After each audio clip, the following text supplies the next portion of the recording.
สวัสดีทุกคนครับ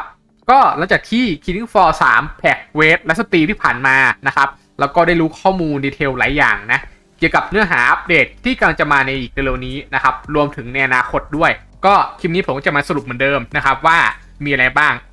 ก็มาเริ่มกันที่ Realment อัปเดตนะที่จะเป็นแพทช์อัปเดตที่จะมาในอีกเร็วๆนี้นะครับซึ่งไฮไลท์ของอัปเดตนี้เลยคือตัวละครจะไม่ผูกกับสายอาชีพแล้วนะครับคือเราสามารถเลือกเล่นสายอาชีพคู่กับตัวละครอะไรก็ได้อย่างอิสระเลยโดยที่รูปแบบสกิลแล้วก็ตัวแกดเจ็ตเนี่ยจะยังคงเหมือนเดิมตามสายอาชีพที่เราได้เลือกเล่นทีนี้ผมเชื่อว่าผู้ชมคงจะสงสัยนะครับคือถ้าสมมติว่าเราเล่นตัวละครมิสเตอร์ฟอสเตอร์แล้วเราเลือกเล่นสายอาชีพชัปชูเตอร์หรือว่าเอนจิเนียร์หรือว่านินจานะครับมันจะใช้แกดเจ็ตยังไงซึ่งเรื่องนี้นะครับทางทีมผู้พัฒนาคลิปไว้เขาก็ได้อธิบายเรื่องนี้ไว้เคลียร์เลยว่าแกดเจ็ตบางชิ้นเนี่ยทางเขาได้มีการปั้นโมเดลขึ้นมาใหม่ที่จะเป็นเหมือนอุปกรณ์เสริมตอนที่เรากดสกิลแกดเจ็ตแล้วก็หยิบขึ้นมาใช้ก็ยกตัวอย่างนะครับเช่นปกติสายอาชีพชาร์ปชูเตอร์เนี่ยจะเป็นเฉพาะของตัวละครลูน่าใช่ไหมที่ตอนที่นางใช้แกดเจ็ตเนี่ยจะเป็นการยิงไมโครมิสไซล์ออกที่แขนแต่ถ้าสมมติว่าคุณเล่นตัวมิสเตอร์ฟอสเตอร์เนี่ยแล้วเลือกเล่นสายอาชีพชาร์ปชูเตอร์เวลาที่ตัวละครนี้ใช้แกดเจ็ตคือจะหยิบอุปกรณ์เสริมขึ้นมายิงเป็นไมโครมิสไซล์ออกมาเหมือนกันนะครับเช่นเดียวกับสายอาชีพนินจาถ้าคุณเล่นตัวละครนอกเหนือจากนากาตะนะตอนที่เราใช้แกดเจ็ตก็จะมีอุปกรณ์ยิงฮุกตะขอเหมือนกันก็ตามนี้เลยนะครับซึ่งทางทีมผู้พัฒนาเกมเขายังบอกอีกว่ามันจะไม่ได้ส่งผลกระทบอะไรกับตัวเกมที่เราเล่นโดยภาพรวมนะครับหลักก็คือใช้แกดเจ็ตเหมือนกันต่างกันแค่เรื่องดีเทลแล้วก็โมเดลแอนิเมชันตอนที่เราใช้แกดเจ็ตต่างตัวละครส่วนสายอาชีพอื่นๆนะที่ผู้ชมอาจจะสงสัยก็อย่างเช่นสายเอนจิเนียร์นะครับที่เวลาเราเล่นตัวอัมลานเนี่ยจะมีกระเป๋าสะพายหลังใช่ไหมแล้วเวลาเรากดใช้แกดเจ็ตจะใช้งานเป็นป้อมปืนยิงขึ้นเสียงนะครับซึ่งตอนที่เราเล่นตัวละครอื่นก็จะเหมือนกันเลยนะครับคือก็จะเป็นกระเป๋าสะพายหลังแล้วก็ตอนใช้แกดเจ็ตเนี่ยก็จะยิงออกเป็นปืนใหญ่เป็นขึ้นเสียงเหมือนกันนะครับแต่ผมรู้สึกว่าโมเดลอาจจะดูเล็กกว่าของตัวละครอัมลานนะครับถ้าเราใช้กับตัวละครอื่นนะอันนี้ก็ต้องรอดูอีกทีนึงนะครับว่าตอนที่เขาปล่อยแพทนี้มานะครับแล้วเราเลือกเล่นเอนจิเนียร์เนี่ยกับตัวละครอื่นนะจะเป็นยังไงนะครับส่วนสายอาชีพคอมมานโดสายหมอแล้วก็สายไฟบัคนะอันนี้คือง่ายเลยนะครับแค่แบบเป็นแกดเจ็ตที่หยิบขึ้นมาใช้ได้ทันทีไม่ต้องปั้นโมเดลใหม่ให้เสียเวลาแล้วก็ต่อมาในอัปเดตนี้นะครับเราจะยังมีอาวุธใหม่เพิ่มเข้ามาอีก3อย่างด้วยกันเป็นอาวุธปืนนะครับซึ่งจะเป็นอาวุธปืนแบบปืนจริงๆทั้ง3กระบอกเลยไม่ไซไฟแล้วก็ไม่ออกทะเลเหมือนกับอาวุธหลายๆชิ้นที่เราเคยเห็นมานะครับก็มาเริ่มกันที่อาวุธชิ้นแรกนะก็จะเป็นอาวุธที่ชื่อว่า M14 EBR Mod 0นะครับเป็นของสายอาชีพ Sharpshooter นะเรียกได้ว่าเป็นอาวุธคู่ใจที่สายอาชีพนี้ขาดไม่ได้เลยตามด้วยของแต่งอาวุธชิ้นนี้นะครับเพิ่มเข้ามาอีก4อย่างก็ตามภาพนี้เลยนะครับก็ผมจะขออธิบายเฉพาะของแต่งใหม่เท่านั้นที่มันจะขึ้นไฮไลท์ข้อความสีแดงอย่างที่คุณผู้ชมเห็นในภาพนะครับส่วนข้อความสีขาวก็คือของแต่งชิ้นเดิมนะครับที่เราเคยเห็นในเกมบ่อยอยู่แล้วก็จะขออนุญาตอธิบายเฉพาะของแต่งใหม่แล้วกันก็ของแต่งชิ้นใหม่สำหรับอาวุธ M14 EBR Mod 0นะครับก็จะมีอยู่4อย่างด้วยกันก็จะมีกระสุน Match Gauge นะแล้วก็มีบาเรลแบบเก็บเสียงนะครับM14 EBR ใส่เก็บเสียงได้แพสซีฟของเก็บเสียงก็น่าจะเป็นการต่อเซตไทม์แหละเหมือนกับหลายๆอาวุธที่ใส่เก็บเสียงหลายอาวุธนะก็เน้นต่อเซตไทม์แล้วก็จะมีของแต่งที่สามารถปรับเปลี่ยนโหมดการยิงให้เป็นแบบ Full Auto ได้ด้วยซึ่งน่าสนใจมากผมนี่อยากลองใช้เลย M14 แบบ Full Auto นะดูท่าทางน่าจะยิงมันนะแล้วก็ของแต่งชิ้นสุดท้ายนะครับก็จะเป็นสโคป M68 นะอันนี้ก็จะเป็นสโคปคูณ1นะครับพอๆกับสโคป Reflex Sight เลยแต่ว่าดูทรงน่าจะเล็กกว่าอาวุธชิ้นต่อมาก็จะเป็นอาวุธของสายอาชีพคอมมานโดนะครับอาวุธมีชื่อว่า MKR 350 Assault Rifle ปืนทรง AK ที่หลายๆคนรอคอยกันนะครับก็จะมาพร้อมกับของแต่งใหม่อีก3ชิ้นด้วยกันก็จะมีกระสุนใหม่นะครับเป็นกระสุนหัว Polymer Tip แล้วก็ตัวแมกกาซีนนะครับก็จะมีแมกกาซีนแบบแนบคู่ด้วยนะดูแม็กคือแมกกาซีนแนบคู่สำหรับ AK ผมว่าดูดีใช้ได้เลยนะครับแบบว่าสมมติเรายิงหมดแม็กนึงนะครับแล้วก็โหลดแมกกาซีน2ต่อได้นะถ้าให้เดาผมว่าน่าจะช่วยในเรื่องของการรีโหลดไวด้วยและสุดท้ายนะครับก็จะเป็นสโคปดอทเขียวนะอันนี้น่าจะทรงเหมือนกับเลดดอทแหละแต่ว่าต่างกันแค่สีสโคปนะที่จะเป็นสีเขียวแล้วก็ตัวทรงสโคปที่จะต่างจากเลดดอทเล็กน้อยนะครับและสุดท้ายอาวุธใหม่ที่ขาดไม่ได้เลยนะครับถ้าไม่มีคือไม่ใช่เกม Killing Floor นั่นก็คือปืนลูกซองแฝดนะฮะในเกมเขาใช้ชื่อว่า Strake Do Defender ซึ่งก็จะมาพร้อมกับของแต่งใหม่อีก3ชิ้นด้วยกันก็จะมี Extend Barrel นะฮะก็ลำกล้องยาวสำหรับ ปืนลูกซองแฝดที่น่าจะช่วยให้ยิงไกลขึ้น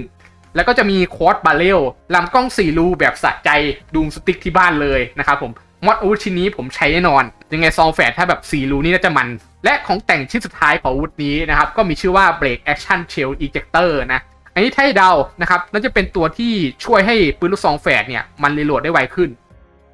แล้วก็สุดท้ายสำหรับ Remnant อัปเดตนี้นะครับก็จะมีการปรับบาลานซ์ตัวเกมใหม่รวมมากกว่า75อย่างเลยนะครับถ้าเอาแบบหลักๆตามที่ผู้ชมเห็นในรูปนะครับก็จะมีเรื่องของการปรับ Impact ของอาวุธสายอาชีพคอมมานโดทั้งหมดเลยนะครับก็คือทำให้ Impact อาวุธคอมมานโดเนี่ยมันดีขึ้นมันสะใจขึ้นแล้วก็จะมีในส่วนของแต่งอาวุธบางชิ้นที่จะมีราคาถูกลงก็อย่างเช่นพวกของแต่งที่ลดรีคอยล์นะครับหรือว่าของแต่งที่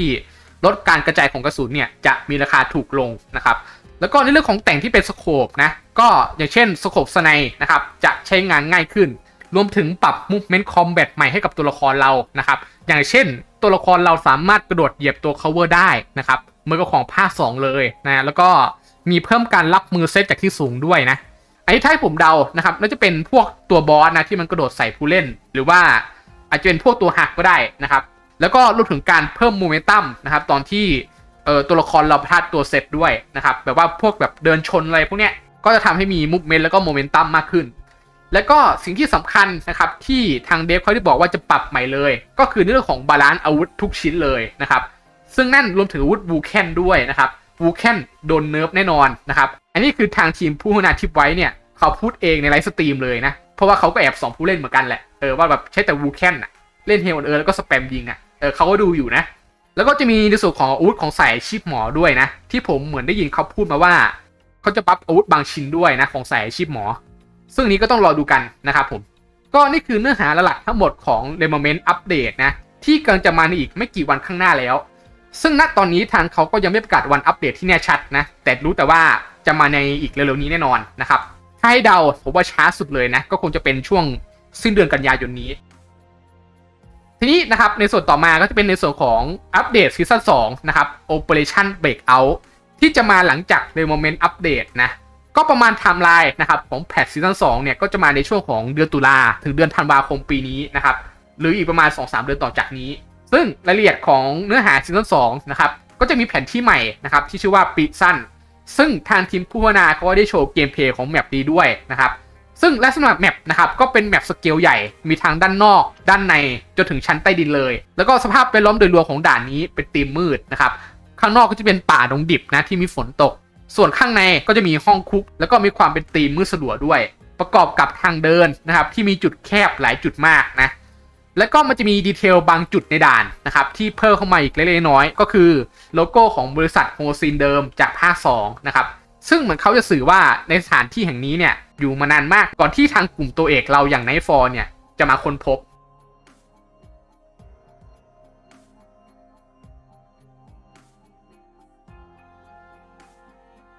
แล้วก็จะมีตัวละครดีเจสเกอร์ลี่เป็นตัวละครใหม่ในซีซั่น2นะครับที่ทางทีมผู้พัฒนาทิปไว้เนี่ยเขาได้คอนเฟิร์มแล้วว่าผู้ให้เสียงภาคไวท์ไลน์ดีเจสเกอร์ลี่ในภาคนี้จะเป็นคนเดียวกันกับผู้ให้เสียงภาคตัวละครดีเจสเกอร์ลี่ในภาค2ด้วยนะผมว่าถ้าใครชอบเล่นตัวละครดีเจสเกอร์ลี่ในภาค2นะภาคนี้คุณน่าจะชอบเหมือนกันเพราะว่าอย่างที่บอกนะครับผู้ให้เสียงภาคคือคนเดียวกันเลยและในซีซั่น2นะครับเราก็จะมีศัตรูตัวใหม่ด้วยจริงๆจะเรียกว่าศัตรูตัวใหม่ก็ไม่เชิงมันก็คือตัวสต็อกเกอร์นั่นแหละนะครับศัตรูสาวล่องหนสุดเซ็กซี่นะครับก็จะถูกเพิ่มเข้ามาในอัปเดตซีซั่น2ด้วยซึ่งในไลฟ์นะครับเราจะเห็นแค่คอนเซปต์อาร์ตนะครับที่ทางเดฟเข้ามาโชว์แต่ว่าเท่าที่เราได้เห็นการคร่าวๆเนี่ยคือตัวสต็อกเกอร์เนี่ยคือเหมือนมีการติดอาวุธใหม่นะครับเป็นแท่งแหลมๆที่มืออารมณ์เหมือนโรโบคอปที่แบบจะมีแท่งแหลมๆเหมือนใบมีดเอามาโจมตีใส่ผู้เล่นและก็ตัวสต็อกเกอร์เนี่ยมาพร้อมกับท่า execution ผู้เล่นใหม่ด้วยนะครับเท่าที่ผมฟังแล้วก็แปลได้นะคือเหมือนท่า execution ของตัวสต็อกเกอร์เนี่ยจะเป็นการคานมาหาตัวผู้เล่นแล้วก็จ้วงใส่ผู้เล่นหลายรอบนะแล้วก็ดีเทลอย่างหนึ่งนะครับที่เราเห็นในคอนเซปต์อาร์ตนะคือโมเดลตัวสต็อกเกอร์เนี่ยตัวสูงใหญ่มากนะถ้าเทียบกับภาคก่อนเลยนะครับตัวสต็อกเกอร์ภาคนี้เหมือนจะตัวสูงเลยหัวผู้เล่นไปเลยแต่ว่าก็ยังคงความเป็นหุ่นเพรียวเหมือนผู้หญิงนะแล้วก็โอ้คุณดูต้นขาดิฮะแล้วก็หน้าอกที่แบบสะดุ้งคือลือมากนะที่น่าจะจับกดผู้เล่นอย่างเราได้ดีเลยนะครับก็นี่คือเนื้อหาทั้งหมดของรายละเอียดซีซั่น2นะก็จะตามนี้และสุดท้ายนะครับก็จะเป็นในส่วนของอัปเดตในอนาคตที่ทางทีมผู้พัฒนาที่ไบเขาได้เกิดมานะครับก็จะเป็นอัปเดตตั้งแต่ช่วงปีหน้านะครับปี 2026 เป็นต้นไปแล้วก็จะมีเนื้อหาอัปเดตสำคัญหลายๆอย่างนะครับ หลักก็ได้แก่แผนที่ใหม่เป็นแผนที่ที่มีชื่อว่า Arctic Station ซึ่งลักษณะด่านแล้วก็บรรยากาศเนี่ยจะให้อารมณ์เหมือนกับด่าน Outpost ในเกม Killing Floor 2 เลยนะครับมีแสงเหนือนะครับแต่ว่าเป็นธีมมืดนะมีคอนเซปต์อาร์ตนะในตัวของแนวอาคารแล้วก็เป็นเหมือนถ้ำมั้งน่าจะเป็นถ้ำนะโอ้ผมชอบมากเลยภาพนี้นะมันเหมือนกับด่าน Ice Cave ในเกม Killing Floor ภาคหนึ่งอะแบบผสมผสานกันเลยอะแถมในด่านนี้ก็จะมีลูกเล่นกับดักใหม่นะครับเป็นกับดักเลเซอร์ให้ตัวผู้เล่นเนี่ยสามารถใช้มัลติทูลเพื่อเปิดใช้งานได้รวมถึงมีศัตรูตัวใหม่ที่จะเพิ่มเข้ามาด้วยนะที่ณตอนนี้ยังไม่มีรายละเอียดที่แน่ชัดเท่าไหร่นะครับแต่ทางทีมผู้พัฒนาทิปไว้เขาได้แอบสปอยในสตรีมว่าศัตรูตัวใหม่เนี่ยจะไม่ใช่ตัวศัตรูที่มาจากฝ่ายโฮซีนนะครับแต่จะเป็นอีกฝ่ายหนึ่งที่ผมว่าอาจจะเป็นเอเลี่ยนหรือว่าเป็นตัวเซตที่มันไกลพันธุ์อะไรแบบนี้จนเป็นแบบที่คุณผู้ชมเห็นในภาพเลย